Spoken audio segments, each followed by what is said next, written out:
Hey everyone, welcome to this week's book stream for tweens.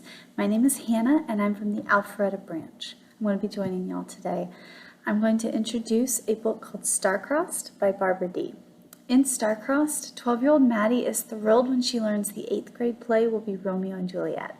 Even more exciting is that she'll be able to join the brilliant and pretty Gemma Waithright on stage. Maddie soon begins to see Gemma as more than just a friend, even though she's also had a crush on her classmate Elijah since forever. After a series of mishaps and an emergency, Maddie is cast as a stand-in for the boy who was supposed to play Romeo, opposite Gemma's role of Juliet. Star-Crossed is a super sweet book about navigating middle school crushes, being true to yourself, and taking chances. So, without further ado, Star-Crossed by Barbara Dee.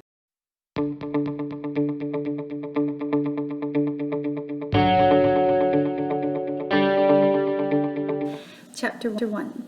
In fair Verona, where we lay our scene. Romeo and Juliet. It wasn't about me, I knew, but still. I hadn't been invited to Willow's Halloween party, and I was okay with it. Unlike a lot of my classmates, I didn't plan my schedule around her parties, which were usually sweaty and overcrowded, the sort of thing where you spent the whole time shouting over music you'd never listen to on your own. She'd always invited me to her Halloween parties before, and I'd always gone, mostly because my two best friends, Tessa Pollock and Lucy Yang, were going, and the three of us always stuck together. Everyone knew this, even Willow, who never paid us much attention. The weird thing was how she'd invited Lucy, even though she never hung out with Willow, and Tessa, even though Willow pretty much hated her, but not me. "Don't feel bad, Maddie," Lucy urged me. She looked worried. Lucy was always fussing over this sort of stuff, trying to make sure everyone felt comfortable. The idea that she was invited when I wasn't, well, I could tell she felt terrible. I heard she invited only half the class, so I'm sure it wasn't personal. "How could it not be personal?" Tessa demanded.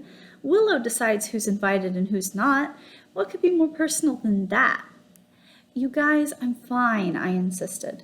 But still, I tried to think if I'd offended Willow lately. Maybe if I'd forgotten to congratulate her on scoring a goal or something. Willow was the type of person who expected face-to-face compliments, not just cheers. Tessa snorted. "Of course you're not fine, Maddie. How could anyone be fine after being left out of the biggest party of the year?" We were at Verona's, this new froyo place in town where you could design your own sundaes. I was having chocolate fudge with chocolate chips and crushed brownies. Lucy was having strawberry with a bunch of fruit on top. And Tessa was having vanilla drowned in almost every topping available. Gummies, marshmallows, peanut butter cups, hot fudge, strawberries, syrup, coconut. It looked like a small volcano had erupted in her cup, trapping gummy bears in lava. A yogurt Pompeii or something. "Well, Maddie, if you're not going, neither am I," Lucy said. "What?" I don't know why this surprised me, because it was typical Lucy. "That's really sweet, but it wouldn't be fair. I mean, to you." "Are you joking? Why would I do something that wasn't fair to you?" "Listen, we're all going, including Maddie," Tessa declared, waving her spoon for emphasis. I took an enormous bite of my creation. Well, aside from the fact that Willow obviously doesn't want me there, it's supposed to be a costume party, right? And I'm not a costumey sort of person. "How can you say that?" Lucy protested. "Your costumes are always so original, Maddie. That year you went as the Sorting Hat?" "Yeah, people just thought I was a witch." "Okay, but last year when you went as Matilda." I groaned at the memory. Last year, I'd thought, okay, my name is Matilda. How much more obvious could it be? So I wore my half-sister Kara's old school uniform and my brother Mason's tie, and I made my hair all crazy with spray. Liam Harrison, the coolest boy in the grade, at least according to him, asked if I was Eloise. You know, the bratty little girl at that hotel. Clearly, I was the worst at costumes. "I'm the worst at costumes," I told my friends. "Maybe you're overthinking it," Tessa said. "You don't always have to do a book thing, do you? You could just wear a really cool mask." "But I don't own a mask, not even a non-cool one." She poked 2 holes in her napkin and held it over my face. Voila, mask. "And the thing about wearing a costume, Maddie, no one will know it's you." She stage whispered the last part, cupping her hands over her mouth. "Yeah, maybe," I said, "if I totally cover myself, including my head, and if I disguise my voice. But I don't know, the idea of sneaking into Willow's party—" I shook my head. "Maddie, come on," Lucy cut in. "You can't spend Halloween sitting home by yourself. It's bad luck or bad karma. Bad something." She ate a raspberry. "Oh, and by the way," she added, "not that it matters, but I heard Elijah's going." I poked a brownie chunk with my spoon. "Yeah, well, woo-hoo." "Okay, so what did I miss?" Tessa had been away all last weekend at a theater camp reunion and was still catching up on the news. What happened with Elijah? "Nothing," I told her. "I saw him at the library on Sunday, so I said hello. It was like, 'Hey, how was your weekend? Want to hear about mine?' He didn't even answer." "Whoa," Tessa said. "Literally didn't?" "Yep, totally ignored me." "Maybe he wasn't ignoring you. Maybe he just didn't hear," Lucy suggested. I raised my eyebrows at her. In a quiet library? When I was exactly talking as loud as this? Maybe he had earbuds in. "Lucy, he was just sitting in the graphic novel section reading old Batman comics. No earbuds, no anything. I checked." Tessa licked some froyo off her spoon. "You know, I hate to say this, Maddie, but in my opinion, Elijah's a stuck-up dirt bag." "You're probably right. The stupid thing is I still like him." "That is stupid," Tessa agreed. "Why do you like him?" I sighed. "Because how do you answer that kind of question? It's like explaining why you think a joke is funny, or why a song stays in your head, or why you like chocolate fudge frozen yogurt, or the color blue. You just like what you like. You like who you like, even if the person acts like a stuck-up dirtbag sometimes." Besides, liking Elijah was just what I did.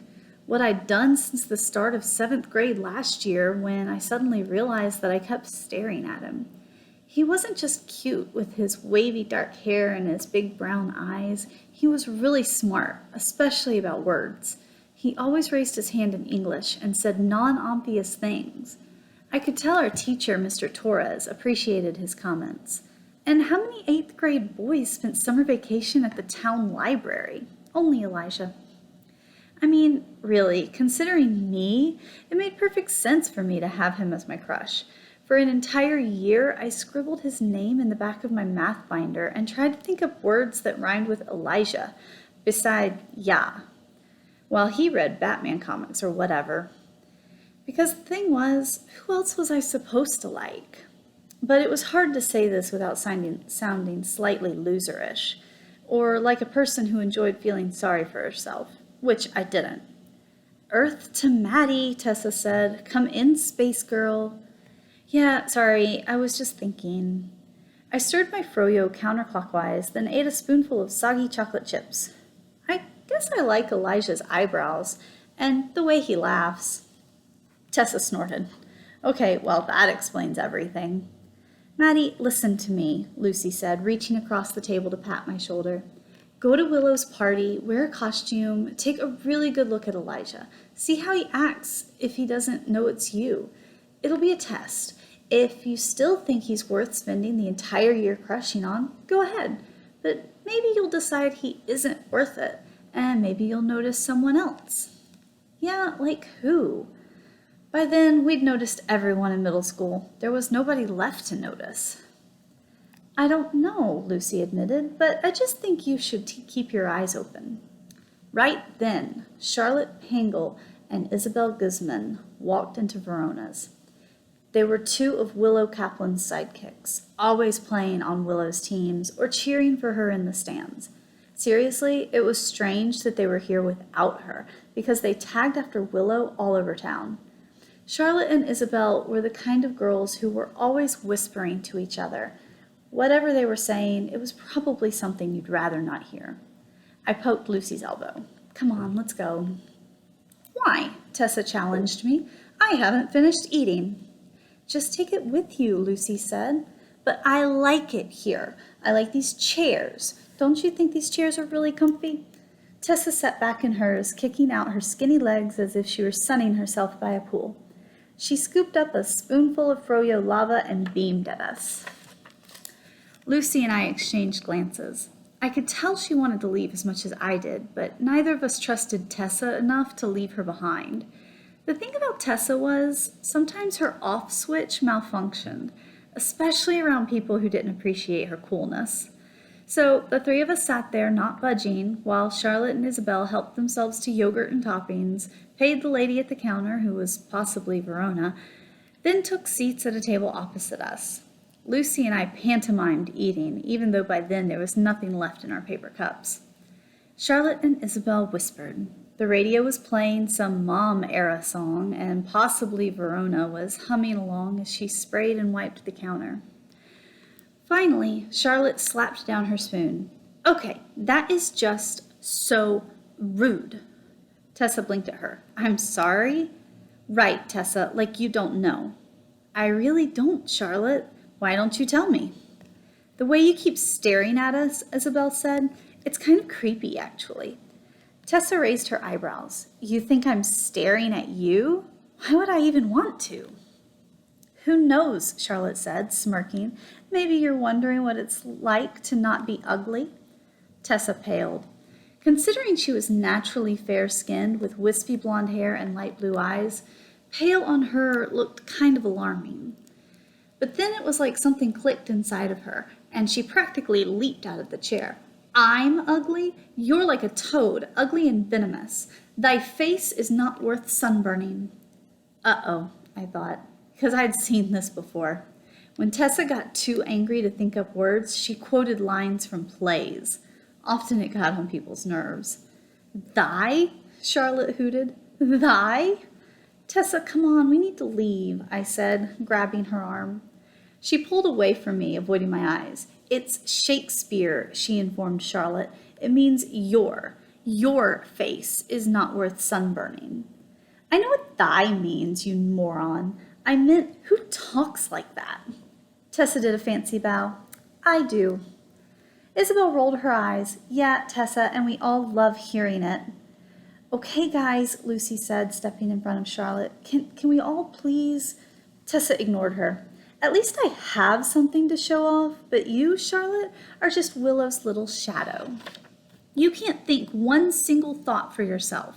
Thou hast no more brain than I have in mine elbows. There she goes again, Isabel told Charlotte. Mine elbows. Oh, is Shakespeare hard for you? Tessa asked sympathetically. Allow me to translate. Mine means my. Elbows means elbows. The door opened. In walked Willow. As soon as she entered the shop, you could tell she smelled a fight. What's going on? She asked in a sharp, accusing voice. Nothing, I said quickly. Charlotte and Tessa were just arguing, but it's over now, right? I glared at Tessa. Really? Willow narrowed her eyes at me. Well, it doesn't look over. It doesn't feel over. Because it's not, Charlotte said. Tessa just basically called me stupid. Huh, did she? The thing is, Tessa, if you're being nasty to my friend... Tessa's cheeks turned pink. I'm just defending myself, Willow. Am I supposed to stand there and allow your little lapdog? Okay, so now you're calling me a dog?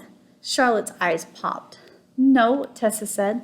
Although, actually, I do wish thou wert a dog, that I might love thee something. What? Should I translate, Charlotte? Thee means stop, possibly Verona shouted.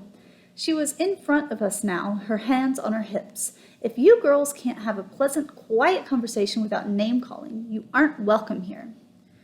But she started it, Charlotte protested, pointing at Tessa. That's not true, I said loudly. Lucy frowned at me. I don't care who started anything, Verona snapped. It's my shop, and I can't have fighting in here, period. Now why don't you girls take your froyos and come back when you can act decently, like well-behaved young women? She walked over to the door and held it open for us. It occurred to me that I'd never been kicked out of anywhere before, and I hadn't done anything to deserve it. Although, in a way, I wished I had. I mean, I sort of just felt like a spectator. All 6 of us filed out of Verona's. Tessa was the last to exit, and as she did another fancy bow, doing a complicated hand gesture that ended with her tipping an imaginary hat. "Fairest lady, I humbly take my leave," said Tessa. "Yeah, right," growled definitely Verona.